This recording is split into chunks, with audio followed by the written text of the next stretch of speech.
నమస్తే, మీరు చూస్తుంది J6 న్యూస్ మీడియా. ఇక డీటెయిల్స్ వస్తాయి. కాశ్మీర్లోని పహల్గాంలో ఆ ప్రాంతంలో ఇటీవల జరిగిన ఉగ్రదాడిని తీవ్రంగా ఖండిస్తూ నందిపేట మండల కేంద్రంలో ముస్లింలు శుక్రవారం జమ్మూ నమాజ్ అనంతరం శాంతి ర్యాలీ నిర్వహించారు. జామే మసీద్ నుండి అంబేద్కర్ విగ్రహం వరకు సాగిన ఈ ర్యాలీలో పాకిస్తాన్ డౌన్ డౌన్, టెర్రరిజం నశించాలి, ఇండియా జిందాబాద్, హిందూ ముస్లిం బాయ్ బాయ్ అంటూ నినాదాలు చేశారు. ఈ సందర్భంగా పలువురు మత పెద్దలు, నాయకులు మాట్లాడుతూ దేశంలో మత సామరస్యాన్ని కాపాడుకోవాల్సిన అవసరం ఎంతైనా ఉందని, అమాయకుల ప్రాణాలను పడిగొంటున్న ఉగ్రవాదాన్ని సమూలంగా అంతమొందించాల్సిన అవసరం ఉందని హితో పలికారు. ఉగ్రవాదులపై కఠిన చర్యలు తీసుకోవాలని, దానికి కేంద్ర ప్రభుత్వం వెంటనే స్పందించాలని, అందులో ముస్లింలు కూడా పూర్తి మద్దతు ఇస్తారని వారు భరోసా ఇచ్చారు.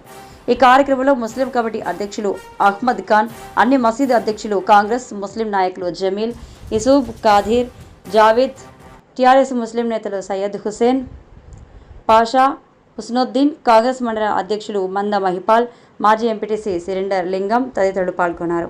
నందిపేట ఎస్ఐ చిరంజీవి ఆధ్వర్యంలో పోలీసులు ర్యాలీని పర్యవేక్షించారు. చూస్తూనే ఉండండి మీ J6 న్యూస్ మీడియా.